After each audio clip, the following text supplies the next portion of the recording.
This is Film Trigger. Derpy Gaming says, hello, friends. I'm here for quality content. Well, you came to the wrong channel. There we go. Not very good. The fact that it's George Clooney's Batman. So by that logic, George Clooney is the best live-action Batman we have ever got. Hey, well, If Justice League 2 isn't announced in 2022, I will shave my hair bald live on air. Streaming from Studio 47. Film Trigger's Drive-By News begins now. I hate you. What did I do? No, you did that. You did it. You did it backwards. I did, didn't I? You did. All right. Hello, everybody. We got Sethimus in the house. Man. Oh, man, what a long day. How you feeling, dude? Feeling good. That's good. That's good. All right. Well, we got a few things to talk about here. I got so many notes. And I got so many notes and I have a hard time reading my own handwriting. like when I'm watching something and I'm taking a note, I scribble it really fast. Yeah. You know, what word is that? Fish? Oh yeah, fish.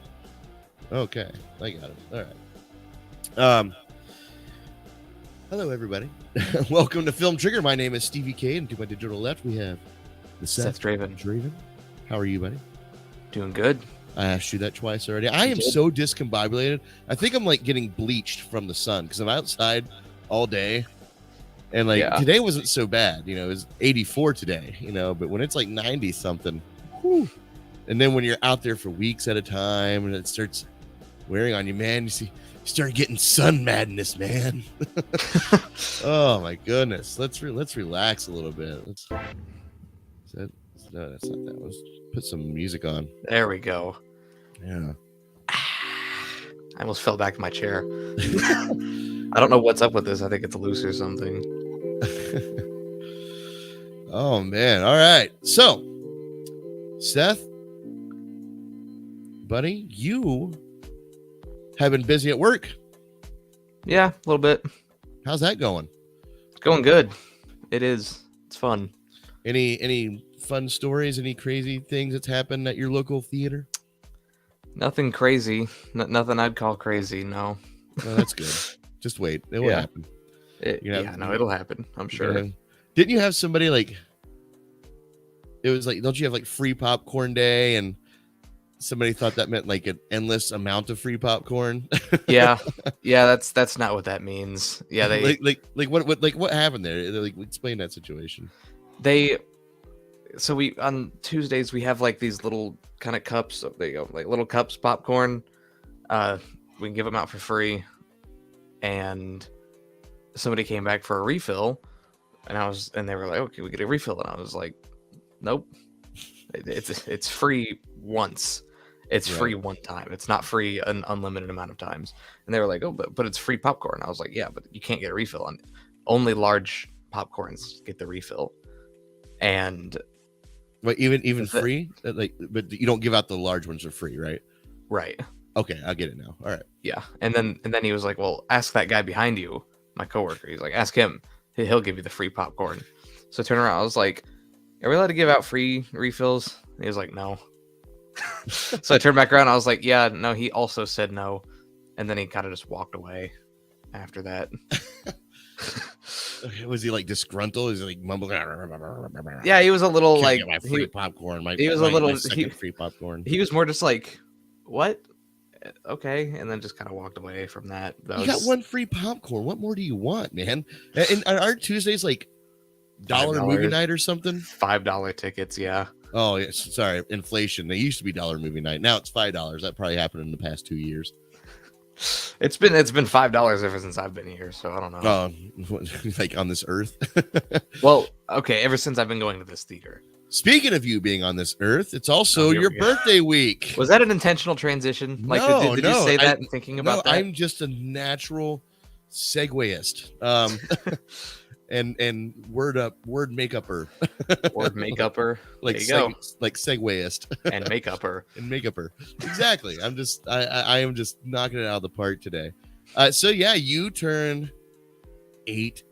18, dude. 18, man. I do turn 18, don't I? Yeah, you want to put that in perspective? Nope. Your mom was 19 when she got pregnant with you. Yeah. Said that on air. Sorry. Oh, well. Man. Well, yeah.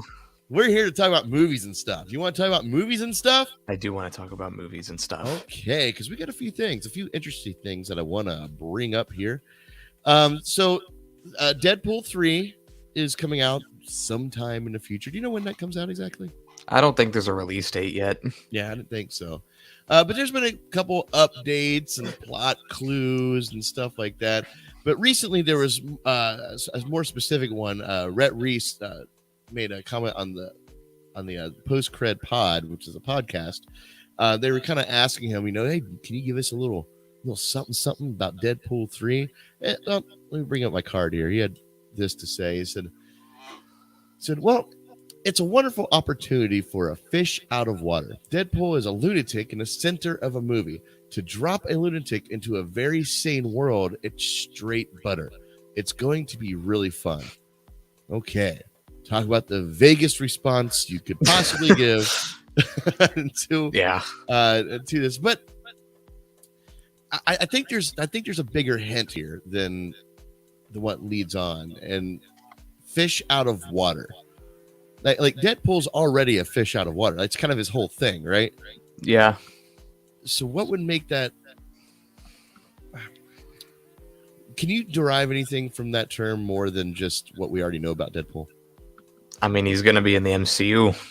Yeah, and he'll easily be the craziest MCU character. That's exactly what I was thinking. So, like, how are they going to introduce him into the MCU? I know we've seen photos of him and Mark Ruffalo together. Is that you think? What are your theories on this? No, they made a movie together, so I don't think that's too crazy of a thing. But they made a movie together with the director of Deadpool. Like it was the same director. Yeah. So I don't know. I mean, they could be trolling us, absolutely, but at the same time, these little hints that they keep dropping. They even put that picture up of like Hulk and Deadpool, like that little image that they did, and then this fish out of water comment. I mean, obviously, if he's going to be into the MCU, they have to bring people over, and what better people to bring over than your characters you can't really do anything with, like make a movie, right? So Mark Ruffalo is going to be like. He's almost gonna like fall into that Stan Lee mode where he just shows up randomly in different. I kind of hope Mark Ruffalo's not in this movie. I don't know. I don't really like Hulk, but like, you can thank the Russo brothers for that. Maybe. Yeah. No. I'm very curious to see what this movie does though, because it could go one of two ways. Either way is going to be in the MCU, and I've thought about it before, like. Well, is it just going to be him exploring the MCU, seeing what it's all about kind of thing? Mm-hmm. Or could they throw in the multiverse somehow into this movie? Because they're really into that right now. And Deadpool could be kind of a crazy character to explore the multiverse. And I don't know. There's a lot of opportunities here. And it's... Yeah. Sorry, go ahead. It's even weirder that this movie takes place in the MCU now. Because this is an R-rated movie. Meaning this is officially the first R-rated MCU movie. Like, because before it was like, oh yeah, it's the first R-rated Marvel Studios movie, but we don't really know if it's going to be in the MCU or not. Right. It really seems like it is now. So this is going to be the first R-rated MCU movie, which makes me think it won't tie in heavily to everything else. No, it won't. It won't tie in. But you brought up the multiverse, and it brings up some good questions here. Like, I mean. The multiverse is there, and now they have what was her name? America? Is that her name? Yeah, America Chavez. Now they have America there, and she can manipulate the multiverse, open it up when they need to, which is a very, very tricky tool.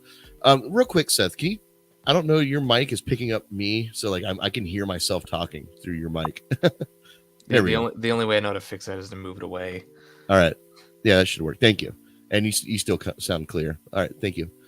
Sorry, your microphone looks weird. I'll move it closer now and turn your volume down. No, put it back. There we go. How's that?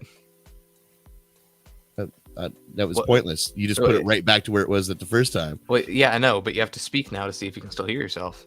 Well, I didn't turn myself down. I know. I did. I turned you down from my headset. Oh, gotcha. It wasn't connecting. Okay. So speaking of connecting, segueist. Okay, so we're gonna bring Deadpool through the multiverse. That's scary, and I don't want the multiverse to be used as a cheat of how to, we could, sit down in a room and discuss a really creative way that these things could work together, or multiverse. We just have America open up a portal and then boom, anything we want can walk through that portal. Well, I don't really know how else he would show up in the MCU. So, I mean, multiverse just makes the most sense. Right. Well, that's what I mean. What I mean by that is like, I hope they use it creatively. I hope they there's a reason, there's a story, there's like a motive. Like, imagine what Doctor Strange just went through with the multiverse. Why would he even think to open it back up? There has to be some major consequences of like, well, we need to open that back up. Yeah. Well, yeah, I don't. Well, then Deadpool also has that transporter now that he got at the end of Deadpool the time 2. Traveler. Yeah. Well, the time traveling watch thingy.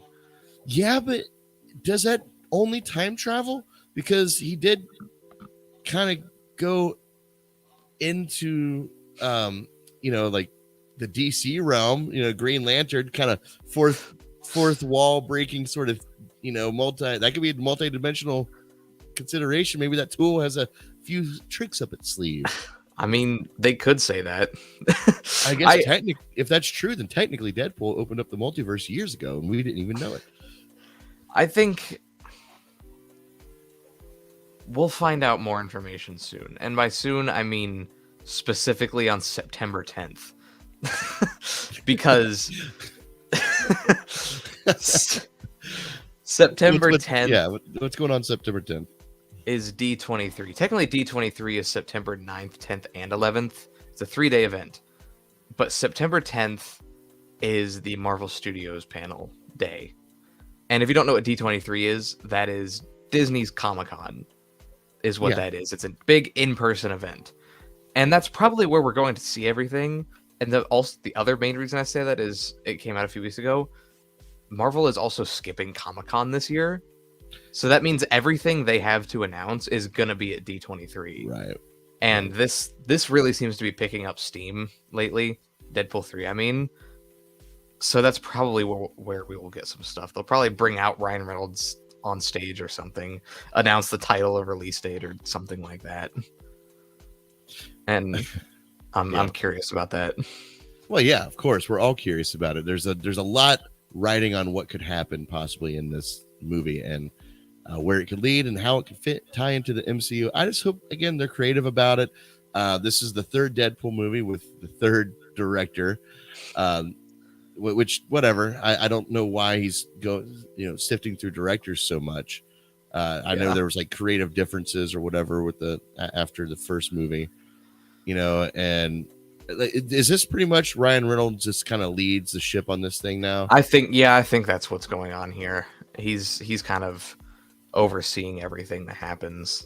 Yeah, like even not necessarily a bad thing. I think it's not, and it could be, but even when they had some other writers attached to this movie at one point, they had like Bob's Burgers writers on here, and when that was announced, they clarified. They were like, yeah, no, these people are going to be writing the movie, but Ryan Reynolds is going to be overseeing everything they write, and like working directly with them. They're no longer writing the movie, but I'm sure Ryan Reynolds is still heavily involved with everything. I wonder if Ryan Reynolds is gonna it's gonna come out someday that he's like secretly a douchebag, like you find out like he's actually just a titan, no, this script isn't gonna work, get out of here, and like slap somebody, I hope not. That would grabs be somebody unfortunate. by the necktie and pulls them close and like puts his finger right in their face. You can do better than this. This isn't Deadpool. Where are they? You peasants. I'm glad they got Rhett Reese and Paul Wernick back though, because they did write the first two. Yeah. So again, it was kind of concerning, at least to me, when they announced the other writers. It was like, ooh, why are we getting new writers here? Yeah. But then they said that the first two writers are coming back for this one now. So I'm excited. I don't know. Help. Yeah. Yeah. Well, well, I'm excited too. I just wanted to make sure that, you know, the fish out of water comment resonated with you the same it did with me, that it was going to be, that was their MCU hint, you know, like, this it's going to happen in this movie. You know, there was something else that the writer said a few weeks ago that was kind of interesting to me, because people keep doubting it. People keep doubting that this movie's rated R, even though they've said it like 6 different times. For some reason, every time they say it, everybody's like, what? It's going to be rated R? They've said this so many different times. But like, they came out a few weeks ago and they said that Disney hasn't said no to anything yet that they've like written down. I did read that. I thought that was interesting, because I'm curious how far they're going to go with anything. Do you think this would have happened under Bob Iger? No. Bob Iger said, like, when he was still part of Disney and stuff, he said that this movie was going to be rated R. So this movie was always going to be rated R. Just the big concern, though, MCU. The big concern, though, was how R-rated is it going to be? You know, is it going to be R-rated as in 2 F-bombs and maybe you see some blood on his sword? Or is it going to be R-rated like the first 2? Right. It sounds like it's going to be R-rated like the first 2 now. Yeah. Is it going to be Deadpool R-rated or Batman v Superman R-rated? Exactly. Exactly. For the Killing Joke animated movie. Remember when they were hyping up how like R-rated that is? Like, oh, this is an R-rated movie. We were so hyped for that too. We went and saw it in theater. They literally said effing. Like, they said effing in it. Yep, they did. Yeah. They sure did. Oh, man. All right. Well, Deadpool 3 updates and plot clues. That's pretty much all we have to say about that. Is there anything else you want to add to the Deadpool 3 thing, Seth? No, I got nothing. All right. Well, just let us know what you think about Deadpool 3. Are you excited that he's going to join the MCU? Do you care how he joins the MCU? Or are you just like, I don't give a shit. Just give me Deadpool, popcorn, and throw Hulk or, you know, somebody in there and yay, MCU. Okay. So let's get rid of that. So this next one, I was very close to not putting this on the list today. But there's something crossed my mind and I thought maybe it could bring up a discussion. And that's, you know, Brad Pitt is looking to retire soon, or he's planning to retire at some point in time. He actually said something here. I'll just bring up that card real quick. I sneeze every show. I don't know why, but I think the last like 5 shows we've done, I sneeze at least one time. I sneeze when I get nervous. That's it. That's it. All right. Brad Pitt had this to say. He was talking to GQ magazine, and he says, "I consider myself on my last leg, the last semester or trimester. What is this section going to be, and how do I want to design that?" So, like, again, another just small, little, teeny tiny quote, but it says a lot. Brad Pitt's been around since I was a little kid. You know, he's had a solid 30-year career, and that's like literally like he's been in acting for more than 30 years, but like we're talking like, you know, in the limelight for 30 years. You know, he's been well known for 30 years. And his quote, you know, again, I consider myself on my last leg. You know, how am I going to design that? What's that going to be? And it started resonating with me. It started sounding like, it reminded me of Jim Carrey. And I thought, is this kind of like the Jim Carrey effect? You know, Jim Carrey came out and said, you know, I've done enough. I have enough. I am enough. It was very philosophical and just like, I wonder if like other actors like Brad Pitt like heard that and they go, damn, man, I have done enough. I am enough. I don't need acceptance from everybody. Hollywood has lied to me. I'm good enough. I'm smart enough, and doggone it, people like me. As a little reference to an old SNL skit, if anybody remembers that. So, is there anything that you can unpack with this, Seth? Do you think maybe Jim Carrey might set a trend moving forward with actors? Like, because it seems like actors live their life like they constantly Botox their face up, they get surgery. I mean, look at Joe Pesci, for crying out loud. In the 90s, like watching his movies now in HD, you can see like where he had a pullback. You can see like his skin being pulled back where they cut it and stretch it back so irons out those wrinkles and they staple it back together. HD really revealed a lot of that sort of thing going on. And now I think, Jim Carrey might be leading the way of actors having a new appreciation for themselves. I don't know. Do you hear what I say? Do you think I'm full of shit, or do you think this is maybe there's something to this? I can see what you're saying, and I honestly kind of hope this starts a new trend because they seem happy with where they are. Like Jim Carrey, like you said, he straight up said, "I am enough. I've done enough," and all that stuff. And I hope more actors can start, seeing that. Yeah. And what I'm about to say, I'm not saying Brad Pitt's old, but I'm saying Brad Pitt is getting older. Right. The guy, the guy's way older than me, but he looks my age, Yeah. So like if he, I don't know. I mean, if he did retire, then good for him, because he's done a lot of, really popular movies. He's an A-list actor. I know he's in Bullet Train, right? That's coming out in a few months. Yes, that's coming out soon. People are looking forward to that one. Obviously, a Fight Club, 7, like those are just iconic movies. So, well, and then again, his quote says, "What is that section going to be, and how am I going, and how do I want to design that?" I think that's a very powerful sentence or question. And how do I want to design that? Sorry, the quote says "wanna," and it really bothers me. How do I want to design that? There's another angle here. Maybe the Jim Carrey effect is not the right angle. It's one theory, but like another one is, maybe he's like, I've always kind of played these, he's played a leading man role, but maybe he wants to fall into a more artsy stuff and like maybe dive into some method acting and try something new. And, because maybe he doesn't want to be done acting, and that's okay. But maybe it's going to allow him to try new things and just experiment with stuff that's out of his norm. Yeah. And I would like to see that too. I think it's just very encouraging to see an actor think, ahead of this and like, and start planning stuff like that out. I think that's a very responsible way to handle your career. I think another person who did this was like, or almost fell into the wrong path of this, is Sylvester Stallone. For a while, it seemed like Sylvester Stallone was just like, okay, let's do another Rambo. Okay, let's do another Rocky. Yeah. But recently I've noticed him doing more things out of his realm. He's got that superhero movie coming out. He was very creative of taking the back seat but being a co-star in Creed, which is a continuation of Rocky, but it was a whole different idea. It was a whole different creation.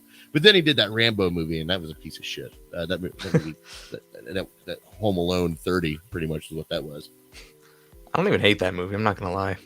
I know it wasn't a bad movie. It just wasn't a Rambo movie.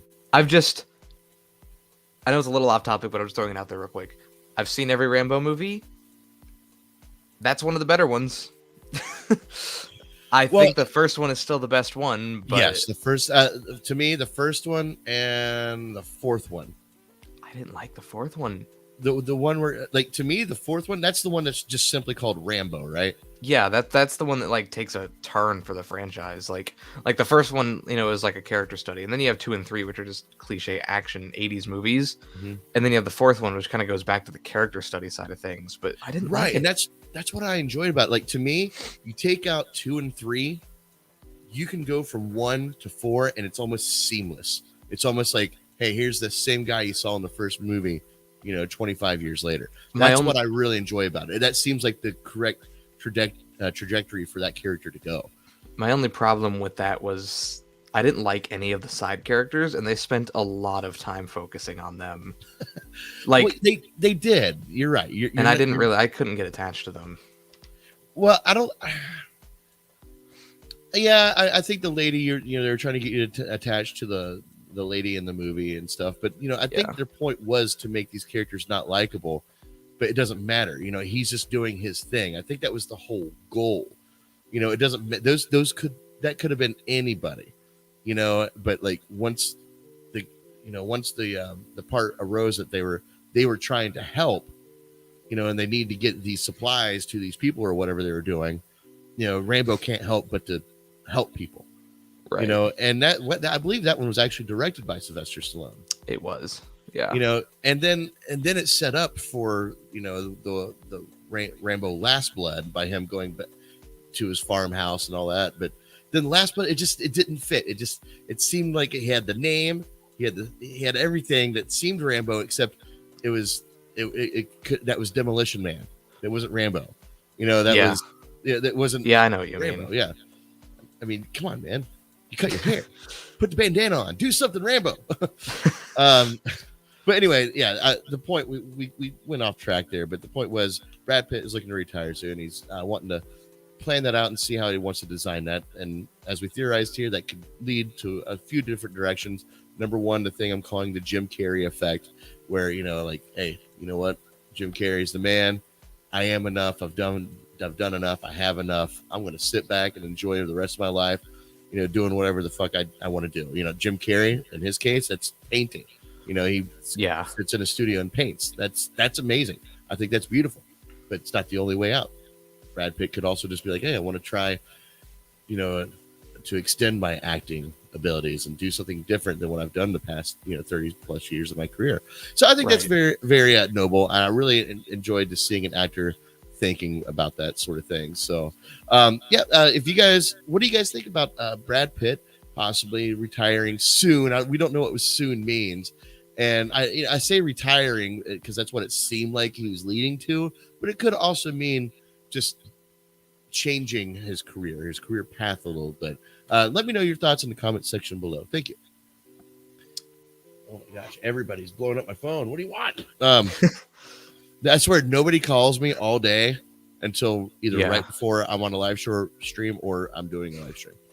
That's when they're like, oh, Steve's live. Let's call him. unless you want to call the show, then you call after the live stream. Oh boy. Okay. Next order of business. And I'm really excited to talk about this actually, because this is a surprisingly controversial, subject right now. And that's simply, should Pixar make more Lightyear-like spin-offs? And by what we mean by Lightyear-like is, they could give Woody the Lightyear treatment where they show you the world that Woody, the TV show that Woody was a part of, as opposed to being a part of the Toy Story franchise. It's still kind of part of it, but it's not the same thing. So they did that with Lightyear. It was the movie that the toy Buzz Lightyear was based off of, and that was Andy's favorite movie. That's why he had the toy. And my God, the weird backlash and confusion, and I'm amazed how confused people are about this. When we talked about this a few, I think on Tuesday, but just kind of reiterate, people don't really know that. I think they're thinking that they're going into this and thinking this is like a Toy Story prequel. I don't, and that makes me wonder, do they even really know what Toy Story is about? Number one, and number two, why can't they disconnect it? I mean, the trailer clearly states, hey, this is based on the movie that the toy was based off of. This is the movie in that universe. And then, sorry, go ahead. Even I saw somebody watch the movie say this. The first shot of the movie tells you what it is. It literally says the action figure Buzz Lightyear is based on a big epic superhero kind of movie or big sci-fi movie. This is that movie. That is literally the first shot of the movie. Right. Paraphrasing, obviously, but right. The thing is okay, so maybe it just didn't go over as well with people, and then they replaced Tim Allen with Chris Evans, And I used the word replaced loosely. Again, I'm reiterating our discussion on Tuesday because it kind of leads into what we're talking about here. Yeah.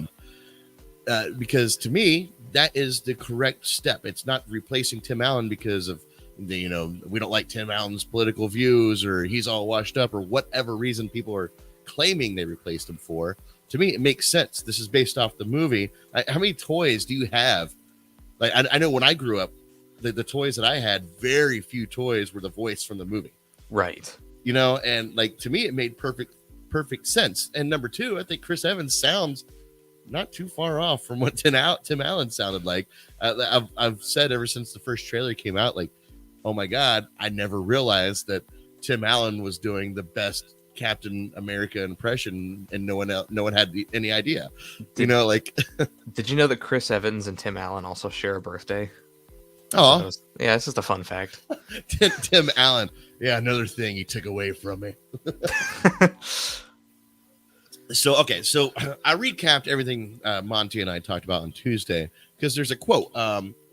The Angus McLean was talking to GameSpot, and they were asked, do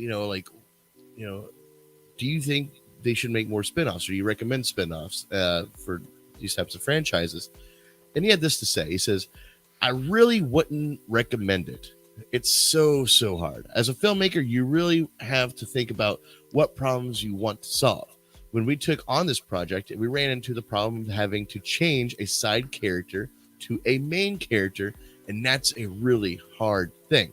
Having worked on Finding Dory, that was just tremendously hard. That was just tremendously hard. So his angle at it is taking a side character and making them a main character. Yeah. I mean, I can see where that's difficult, but people have been doing that ever since cinema. I mean, we've had spinoffs of side characters going into main characters very successfully for years. Look at Laverne and Shirley. Laverne and Shirley came out in the 70s, and that was a spinoff of Happy Days. Yeah. And a lot of people don't realize that. Like The Jeffersons, a spinoff of All in the Family. Then there's spinoffs off of spinoffs off of spinoffs. It can really go out of control. But the thing is, what I really want to discuss here, Seth, is should Pixar make, let's just dumb it down. Should they make that Woody movie? I'm glad we were all thinking it. I don't think it's necessary at all. I mean, no movie's necessary if you want to, be real about it. I mean, but like, I don't know. Like when I say no movie is necessary, that's, yeah. I mean, you can say that about any movie, honestly. But to me, I think we need to train our audience here. Like, hey, we understand that, we're not telling the Toy Story story here, but this is a sci-fi, action movie, that just happens to have a very unique twist to a character's original concept. I would love to have a Woody movie. Like, personally, would you like to see a Woody movie? Like, I'm excited to see Lightyear, to be honest with you. I would be curious in seeing a Woody movie, but it's not something I'm gonna die for. Like, if they never announce a Woody movie, okay, like I'm not gonna think about it again. But if they do, I'll be like, oh wow, they're doing it. Yeah. And then that's about it. Like I don't really. Should they? I don't know, because it seems to really be causing a lot of confusion, and it's not even doing that well right now, which is odd. But so it is odd, but it could be one of those cult classic sort of things. You never know how that stuff's going to end up. But everyone seems to be saying kind of the same thing. Like, it starts off strong and then it kind of fizzles out through the second and third act. Whether they should or shouldn't make another one with another spinoff, I don't think they will, just because of how this movie's being received. And now, it's not like it's getting a ton of negative reviews or anything. Reviews are mostly positive.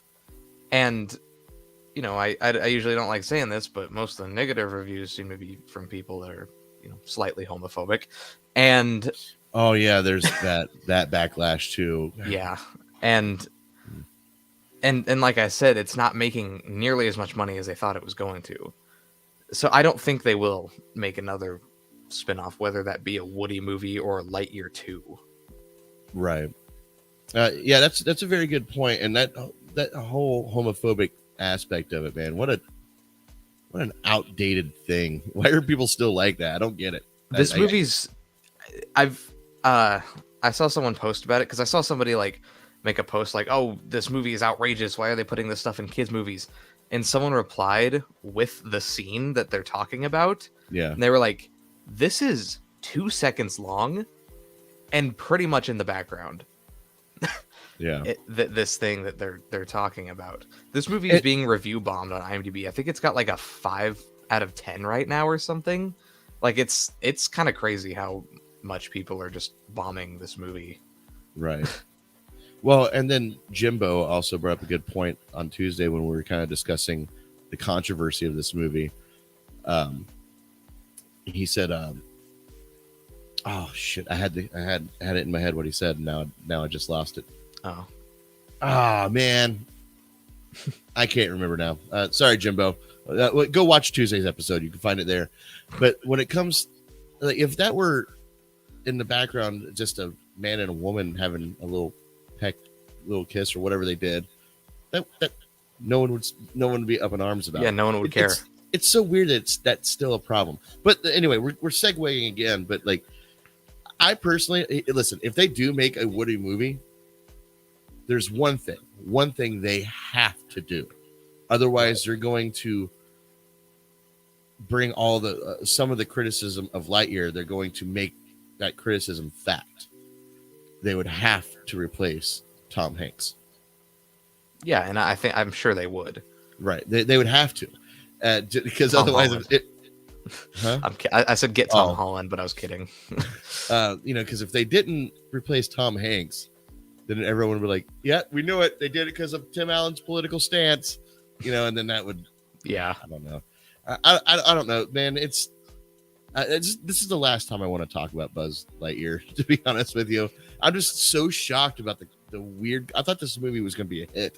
It's really weird how controversial this movie is.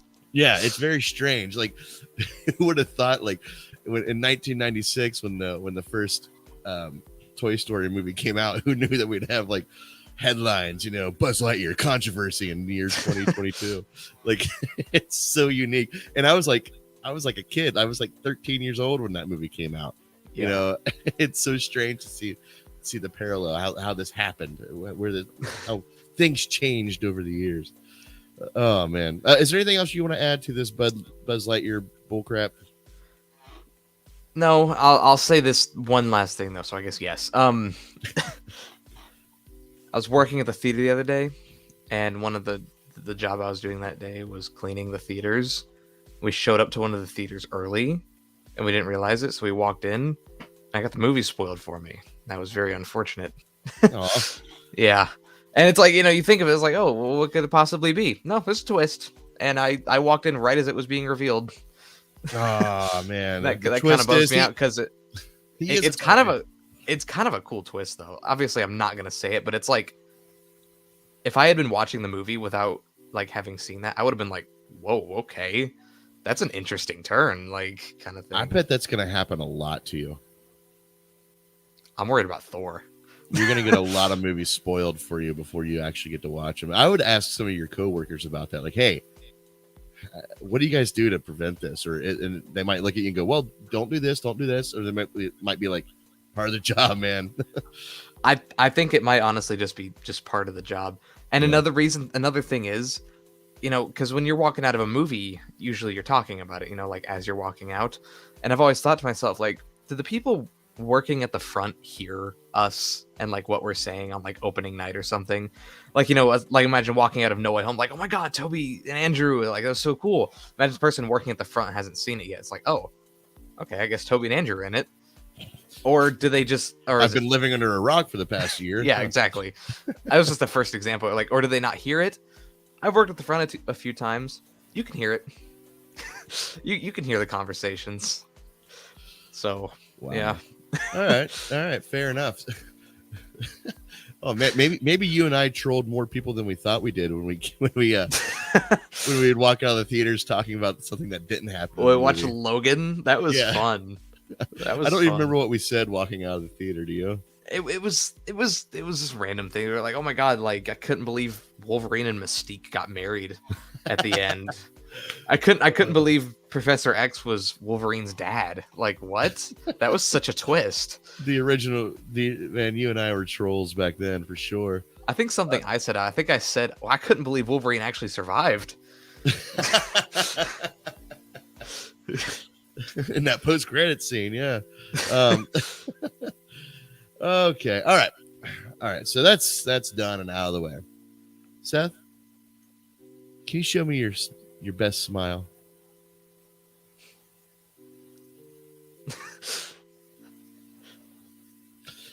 All right, so this weird movie just appeared out of nowhere. I honestly, I knew nothing about it. I didn't even know it existed.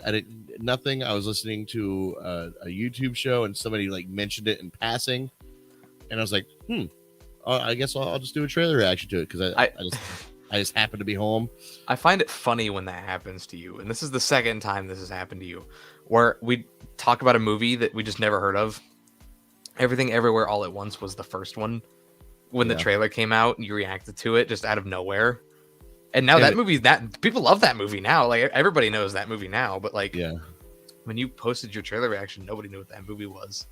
And it got like 900 views or something crazy. It was pretty crazy, but like this seems to be another one of those movies. Yeah, I'm at almost 200 views on that trailer reaction. Yeah. This movie looks creepy. Like, kind of. Smiles have always creeped me out. And I know that sounds weird, but I mean, like, smiles in a creepy sense. Smiles in a creepy sense. Creepy sense have always creeped me out just a little bit. Like, something about it is just, it weirds me out. I'm on the other side of the fence of that. And I think one of the things that hasn't resonated with me with this movie is that aspect. The whole smile aspect. It just seems too easy. It just seems like I don't know. I like my smiles to be like when you have a devious smile. To me, that's like while you're doing something insane to somebody else and you're happy, genuinely doing it, not as just a weird body reaction because you're possessed. I don't know. The trailer just. As I said in my reaction, I wanted it to be good. I wanted to like it. Yeah. And it's on my radar, but it just didn't do it for me. Like everyone's like, dude, it was so creepy. Oh my God, it's the creepiest thing.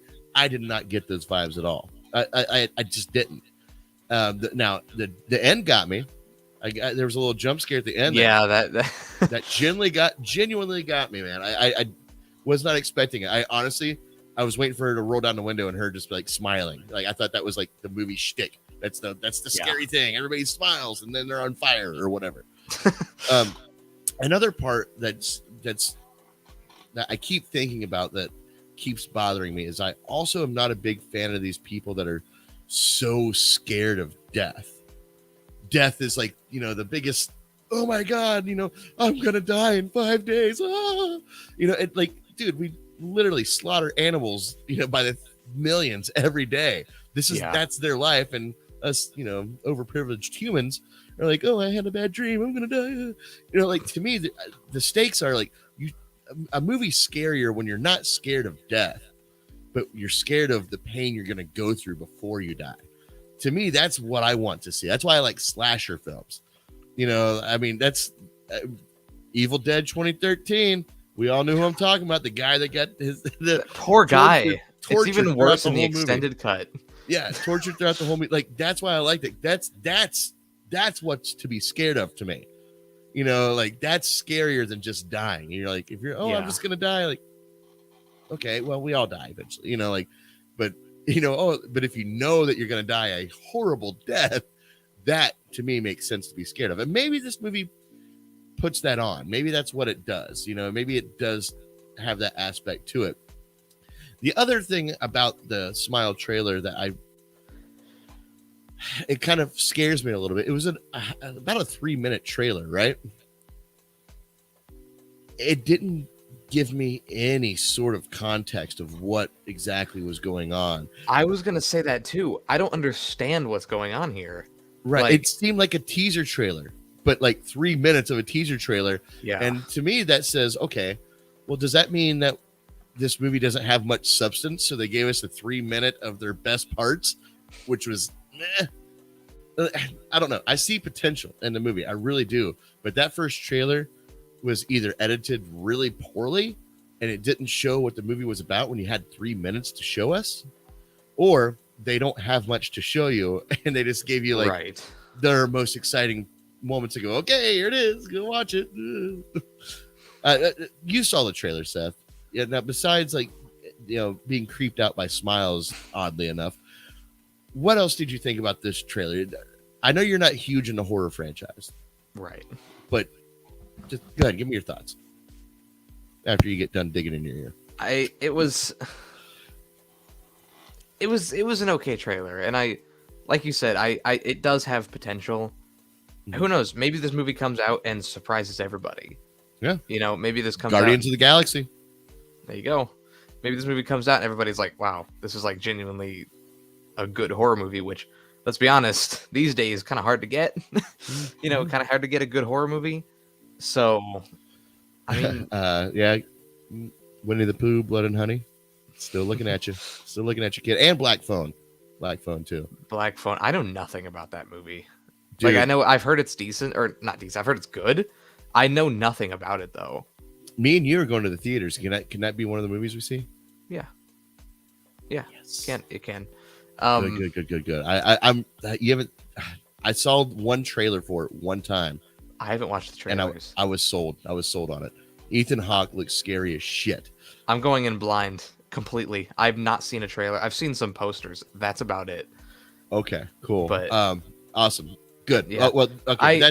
That's Black Phone, but Smile. Smile trailer. I don't really have much else to say about Smile. The trailer didn't really give you anything. Like, right. It's just people smiling and then they die or something. I don't really know. Now, one thing I did, what I did react to when I did my trailer reaction is I kept going, why is everything upside down? And I'll tell you what, there was a comment on YouTube by our editor, Aaron White.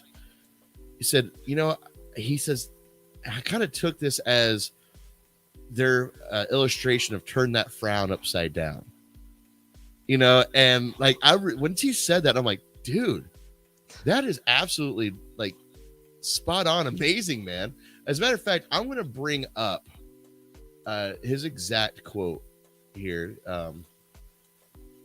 Give me 2 seconds here.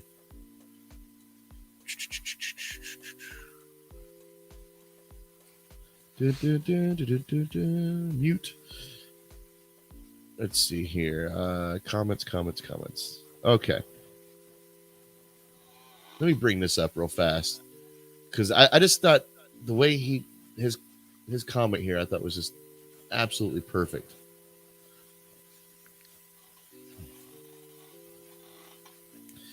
Aaron White said, the best I can interpret the upside down visual shots is like turn that frown upside down. Like it's not what makes you smile, it's what makes you frown or depressed that ends up killing you. I don't know. Anyway, I liked it. Supernatural horror. Yeah, that was his basic explanation for that. But I thought that was such a very smart way to describe why those shots were randomly being flipped upside down. And that goes out to Aaron White, man. He totally, like, he made me rethink that maybe there is more to this movie. Maybe a bit more. This movie might be more of a visual riddle than, our average supernatural thriller. I don't know. Again, the trailer didn't really give us much that we know of. Maybe we're going to watch the movie and be like, oh my God, the trailer told us everything and we had no clue. Maybe this is the smartest movie of 2022. We don't know. But yeah, I thought Aaron White did a great job explaining that. I even commented back to him like, dude, that's great. Start your own YouTube channel, please. No, that is good. That's clever. That's pretty smart. Oh yeah. Anytime Aaron White comments on a video and like gives his perception on things, it's so well thought out. I'm like, dude, why aren't you doing your own YouTube movie review, or at least coming on Film Trigger and giving your thoughts here. You know, but anyway, that's it, either way. But Smile Trailer Talk, that's all I pretty much have to say about that. Yeah, I don't really have anything else to say about it. Okay. Miss Marvel episode 3 spoiler talk. Did you watch episode 3? Nope. Yeah, I did. And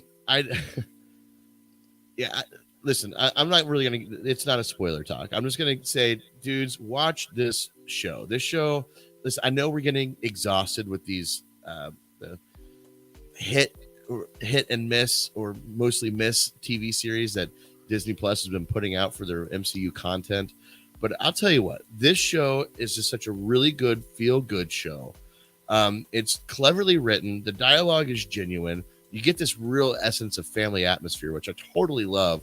And just being white male, watching this different cultural aspect, you know, I really enjoy that. Like, I can see where somebody who is Indian or Pakistan, you know, would watch this series and be like, man, I really resonate with this. And I love that. I think that's a beautiful thing the show is doing. And yeah, so since Seth hasn't watched the 3rd episode, which he was supposed to, we're not going to dive into spoiler talk on it. We're just going to save that for when Seth comes back in a couple weeks, and then we'll dive into maybe the overall series spoiler. But go watch episode 3 and 1 and 2 and 3.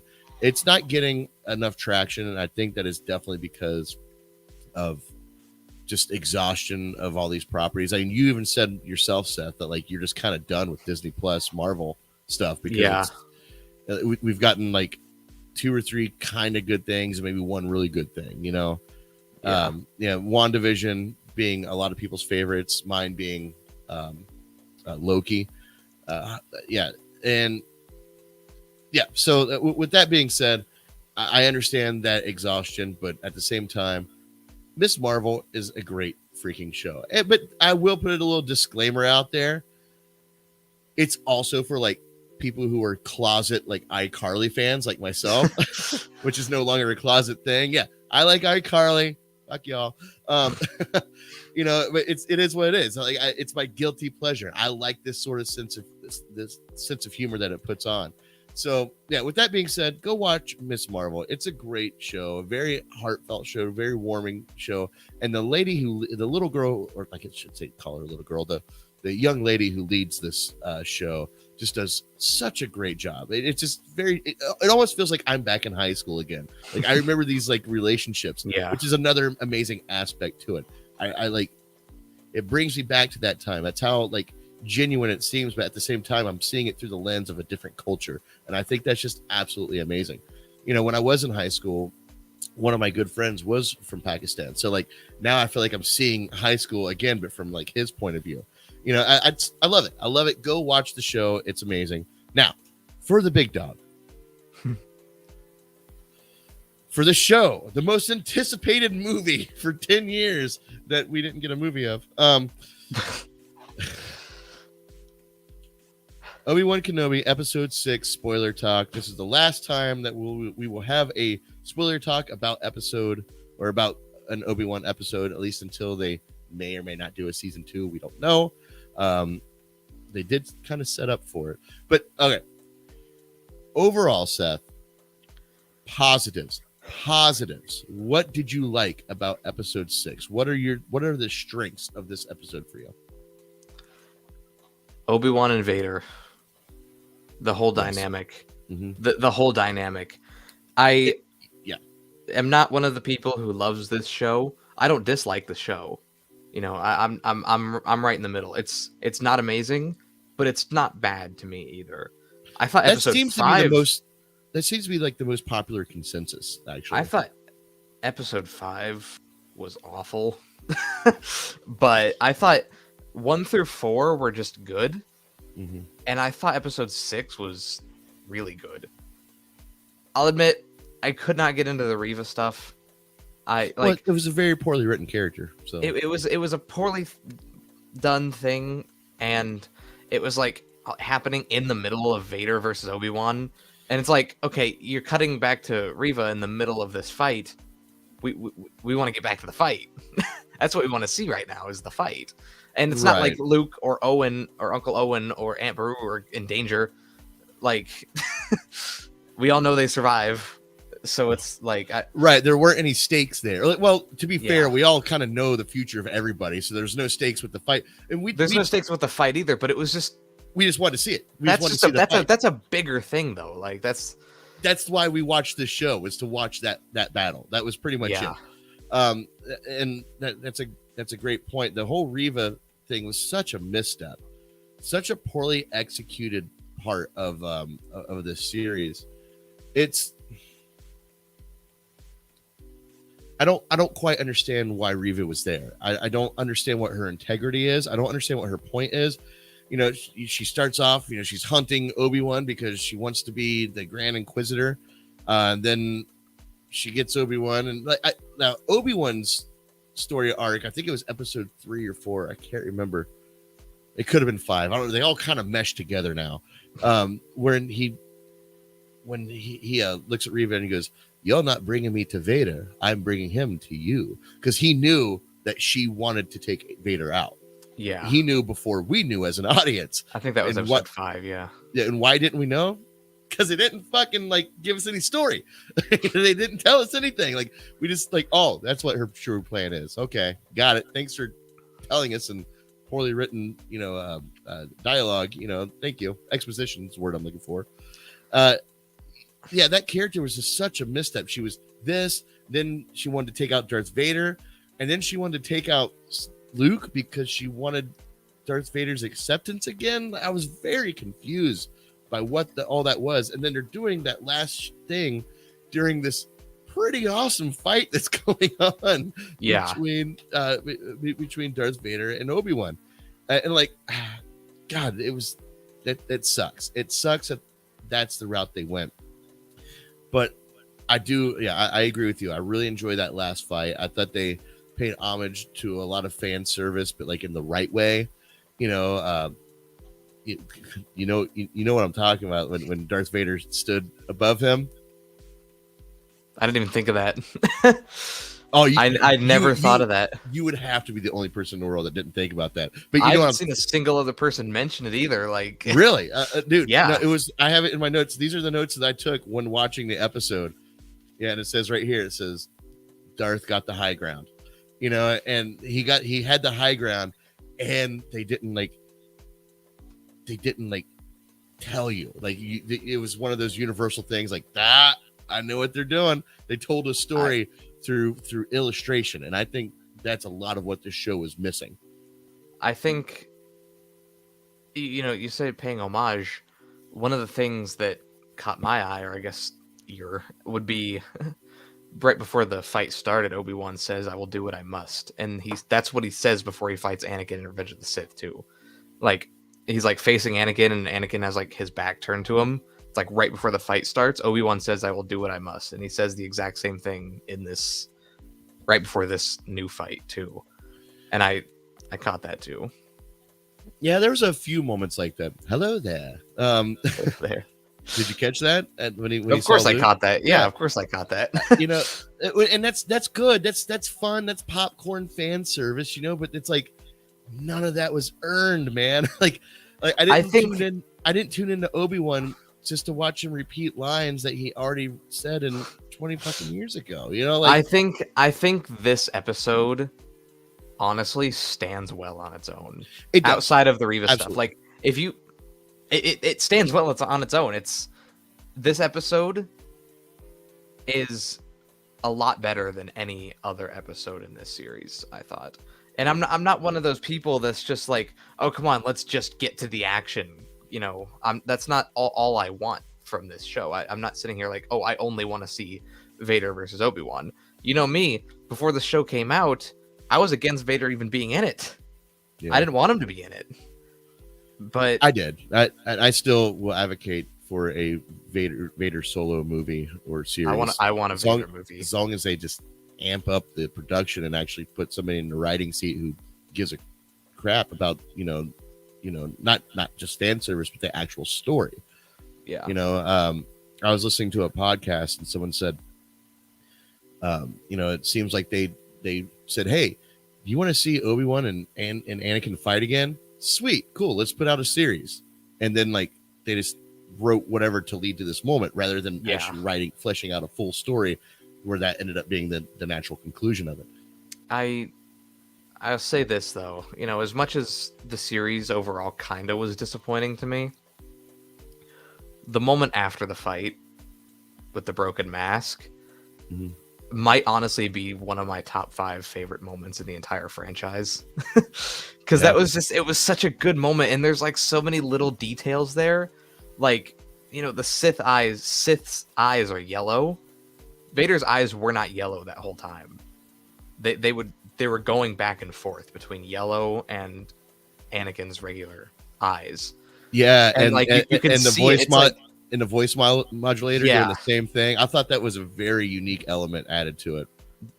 Like you can see it. That little bit of Anakin is still in there, and like obviously we know that now. Obviously we know how his arc ends, but like it's cool to see it like from the very beginning. Anakin's always been there, that little piece left of him, and I thought this was a good way to show that. Well, it's kind of. I can see that, but you can also see like where Anakin, kind of pokes out a little bit, but then like Vader just pulls him back in, and that I do enjoy that aspect of it. And another thing I did want to point out real quick, Seth, is why aren't more things made out of whatever Darth Vader's helmet is made out of in Star Wars world? Because it took a beating from the lightsaber. And, it did. And it didn't even like affect his flesh. It just took care of the helmet. Like the helmet did its job, man. Like they shouldn't really make more things out of that material. Just throwing that out there. Yeah, I've talked about pointless cameos before in like the Marvel shows, like Kingpin, like in Hawkeye, and it's like, okay, well if you've never watched Daredevil, then that Kingpin cameo in Hawkeye means nothing to you. Right. Means nothing to you. This show, I thought did a good job at using the cameo. And I'm talking about Qui-Gon, of course. Yeah. They've been building up to it since the beginning. And I could have told you from episode 1, Qui-Gon is absolutely going to show up in this show. Yeah. And they did play heavy into the previously on Star Wars. Yeah. Yeah, and it was cool to see Qui-Gon again. I've always liked Qui-Gon. So even if it was just a couple seconds, I like seeing him again. Well, and let's put a pin in that, because I do want to talk more about that Qui-Gon that cameo and where that could lead to. But I've listened to a few podcasts and a couple of YouTube channels, and one thing that people aren't really talking about is the Emperor was also in this. Yeah, the Emperor was in this too. I remember when right before the show came out. He did look a little weird, yeah. I remember right before this show came out, the guy that plays the Grand Inquisitor was talking about it, and he said, "Oh, there's a lot of really fun cameos." And I thought to myself, "Oh, here we go. Here comes Jar Jar." I'm like, here we go with all these pointless cameos. And I said to myself, the only 2 cameos I could possibly ever want in this show are Emperor and Qui-Gon. I was like, those are the only 2, at least in my mind, like before watching the show, that make perfect sense to be in this show. Yeah, I would have liked to have seen a Yoda cameo also, personally. I don't know how that would work, but like it would have been interesting. What do you mean you don't know how that? He's in Dagobah. He's hiding off in Dagobah. Well, still, like Force Ghost, whatever. And we still alive. What's that? I said Yoda's alive though. There's no. Well, whatever. He could do Force stuff. He could show up in his head. At least a vocal cameo, at least. Yeah, I know. Follow your heart, you will, or whatever the heck he would have said. Okay, so what? Why not? I don't know. That was funny. I don't know why that was funny. So going back to Qui-Gon, and I still think that Star Wars needs to come out with their own alcohol label called Qui-Gon Gin and Tonic.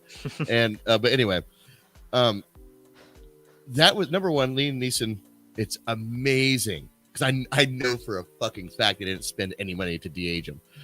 If they didn't de-age Anakin and Obi-Wan, then they're not going to de-age Liam. But he looked good. He didn't look like he aged a bit. He looks exactly the same as he did in the original movie. Yeah. Or in the movie that he originally appeared in. And now his showing up at the end, you're like, come on, we've got lots of work to do. That was literally like, I think this entire 6-episode series was leading up to a season 2, and that season 2 being what we probably expected season 1 to be. You know, a Obi-Wan true character study where it doesn't fall into fan service. I think this was like fan service. We got it out of the way. Now we're going to show his true training of what he actually was doing. You know, the last 10 years. Before he meets Luke. I will say this though: if they do a season 2 and they do make it like that, I hope we don't see Qui-Gon again, because I don't want them to overdo it. You know, like. Because what I mean by that is I'm going to use The Mandalorian as an example. Luke showing up at the end of The Mandalorian. Like, whoa, that's cool. You know, we got the cool Luke cameo. But then he was in Boba Fett. And he was there for, like, the entire episode. And it was like, you're overstaying your welcome. I know you're Luke Skywalker, but you had your cool moment. And now you're just kind of here for no reason. So, I don't want that to happen again with Qui-Gon. This moment was good enough. Do you know who my dad is? This moment was good enough for me, and I thought it was a good moment with Qui-Gon. And I don't want him to just kind of be like hanging around in the second season, you know, like relaxing, drinking a beer, like just chilling out, like Egon's ghost in Ghostbusters Afterlife, where he just kind of sticks around. Like, so, you guys want to catch a movie or something? Yeah, like I don't want it to be like that. So I have his voice, you know, and people are pointing it out. Him showing up kind of breaks canon, because it has been said multiple times throughout the Clone Wars show that Qui-Gon can't be a Force ghost. He can only like use his voice. He can only speak. He can't show up. Why? But now he can. He never learned how. Oh. Yeah, he didn't train beforehand. Well, I don't think how to do it. I don't think sticking to straight canon is this series' strong suit. They take canon, they bend it just enough to where you're like, wait a minute, but and then like, you know, but they don't break it. You know, like it's kind of like they didn't say when they last met. They just said that he was the student. Yeah, you know, like. Which I do think they kind of did a decent job explaining that Obi-Wan and Darth meeting.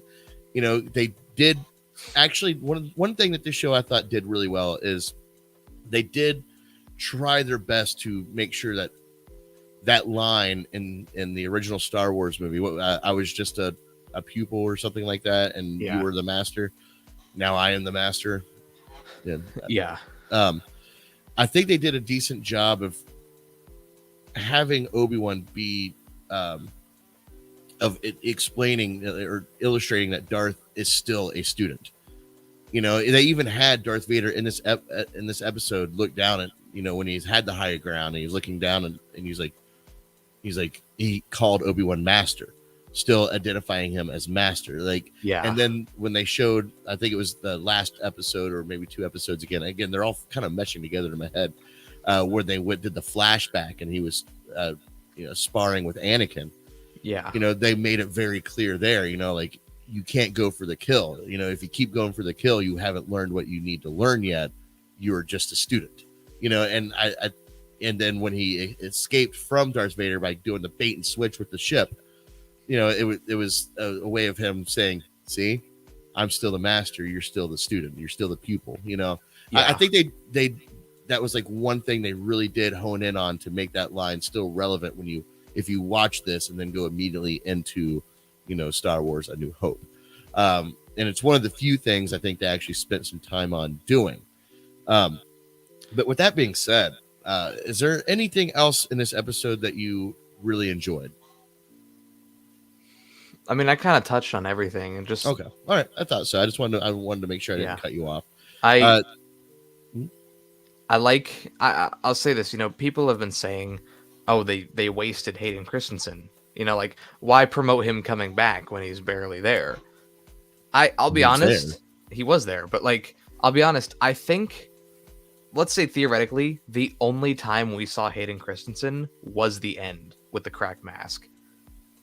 I think that's not the only time we saw him. We saw him. That's why I said theoretically. Let's say sorry, I missed that theoretical part. My bad. Let's say if that was the only scene we ever saw him in, I think that's enough. Because I thought that was such an impactful moment, and such like a big moment, that it would justify bringing him back for 3 minutes of that scene, covered in makeup and half of a mask. Like, I don't know. I want a Darth Vader show or a movie. Absolutely. Yeah. Let's dive down Darth Vader a little bit, because I loved seeing Darth Vader in this show. Like, I thought they handled him pretty well, except he just didn't feel full Darth Vader yet. Like there was questionable decisions, like when he stabs Reva and he just leaves her there. Like, why would he even think to do that? Like you're a ruthless murderer. You've killed younglings. Just kill her. It was an obvious plot point just to get her forward, so she can do some more pointless shit, stuff that makes no fucking sense. And why we're on, okay, you know what? Forget Darth Vader. That's pretty much all I have to say about him. Let's go back to Reva. I think Obi-Wan should have killed Reva at the very end. I think he should have killed her. This woman literally murdered children. Was cutting off people's hands, was murdering people left and right. And then, all of a sudden she had a change of heart when she saw Luke. And I can't do it. I let my master down. Like, this is not a very good redemption story at all. He didn't kill Vader. What's that? He didn't kill Vader. Vader's way worse. He could, because, Vader shows up later. That's another great point to bring up. Like, come on, Obi-Wan. You're a Jedi master. Have some balls here, man. Like, it's just Reva's. I don't know what story they're trying to tell with her, but it just did not work at all. You could pluck her out of this series and have her be a random stormtrooper. Same exact thing. It would have been the same story, I think. Minus the Inquisitor part, but it's just her character was so lame and so weak. Now, when it comes to some things that, one thing specifically, this is a very nitpicky thing that I did not like about the way this ended, is when Owen and what's her name, Brew. Why didn't they have a plan for this to happen? Like, when Reva came down, she's like, hey, I'm coming after your kid, and like, they knew she was coming, and they go, so what do we do? And they're like, here's some guns that we have that look like shoot actual bullets instead of lasers. Like, it was literally a sawed-off shotgun. I don't know. To me, that was another one of those moments, many moments that this show has, where they just didn't think it through. To me, Owen and Beru would have had a plan. If this is going to happen, this is what we're going to do. Yeah. And I thought they were going to pull that off. I thought when they moved that rock or whatever, and there was like that secret door there, I thought, okay, this is it. This is smart writing. They had a plan for this because they knew this was a very good possibility. That kid's dad is Darth Vader. There's a good chance he might come looking for him. Yeah. But they didn't have a plan. And that was like seriously a big misstep to me, and specifically in this last episode. A lot of missteps in the entire series, but in this last episode, to me, it was one of the biggest missteps that they had. So, can I talk one more thing about Obi-Wan, and then I'll kind of be done. And it kind of doesn't. It does have to do with Obi-Wan, but it has more to do with the fandom. I talked about this a little bit last time. What I'm referring to, though, specifically is people saying that the Obi-Wan learning Anakin is alive breaks the canon. No, it doesn't. Because people are like, oh, he knew Anakin was Darth Vader. Why is he so surprised? That's not what he's surprised by. He's surprised that Anakin's alive. He knew that Anakin was Darth Vader. And I don't know. I see people complaining about it, but they're like complaining about the wrong thing. And it doesn't make sense. I don't think I understand what you mean. People. So he knew that Anakin and Darth Vader were the same person?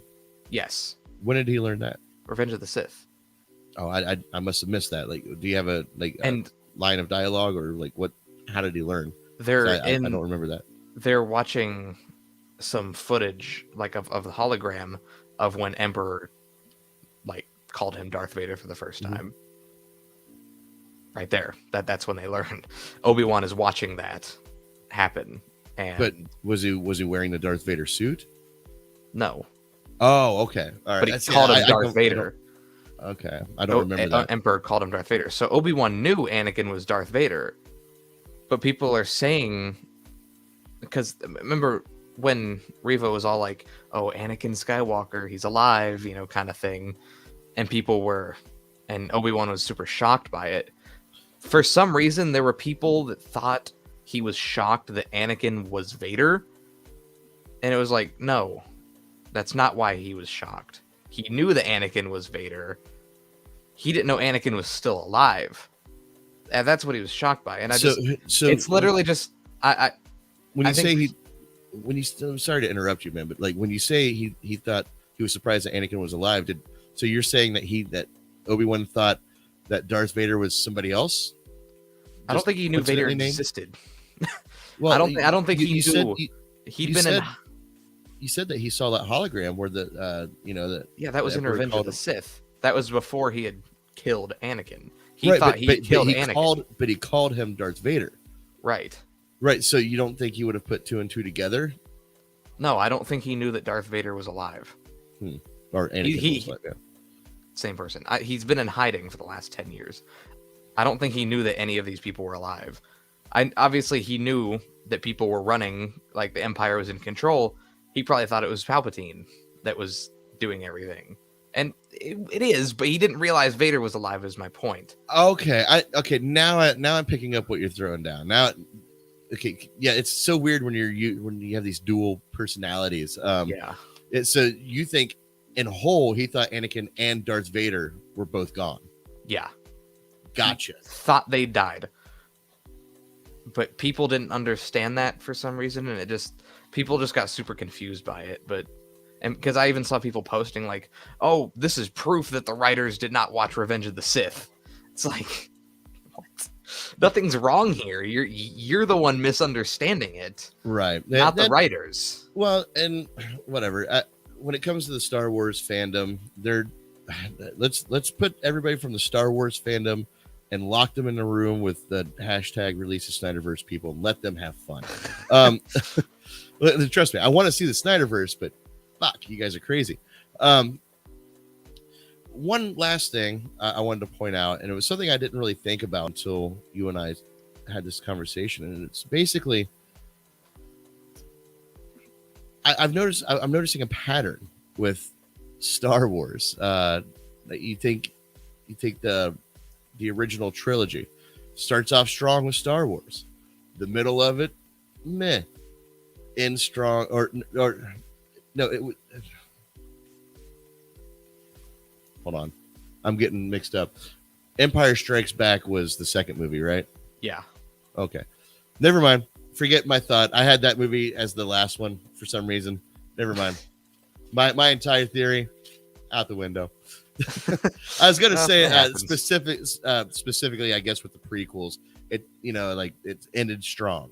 This one ended strong, but like getting to that sucked, and then I tried to connect that to the original series, and I mixed the two movies up. Anyway, so is there anything else you want to say about Obi-Wan episode 6, or do you want to see a season 2?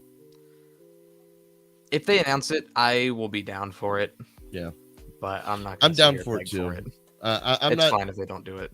I'm not entirely excited about this series. I thought it was like you, and I think a lot of people. It was okay. It had so much potential. It could have been so much. They had so much time to write it. It makes me wonder what the rewrites were about. When this show was held back before, like Where they're like, whoa, this is a little too good. You know, like made what could have been. You know, just kind of like the original concept that was supposed to be the Rise of Skywalker. Like when that original script, you know, leaked out. After the movie came out, and people were like, actually, that's the movie we wanted to see. Yeah, that one. You know, yeah, it was better. So like, it could have been one of those things. Anyhow, that's it. Obi-Wan Kenobi, episode 6, spoiler talk, and that's the last time we're going to talk about that for a while. So, all right, that's it for today. I think everybody, thank you for watching and listening or whatever. Or if you're watching and after the show is over, we appreciate you tuning in. Let us know your thoughts of this in the comments below. Seth, is there anything else you want to talk about before we jump off here? Nope. All right. Well, thank you for joining us. I think we're gonna go see some movies this weekend, so some reviews will be coming out. But until those do, they might come out before. But if they don't, we will see you next Tuesday for Drive By News at 8 p.m. Eastern Standard Time. Stay together, my friends. Peace.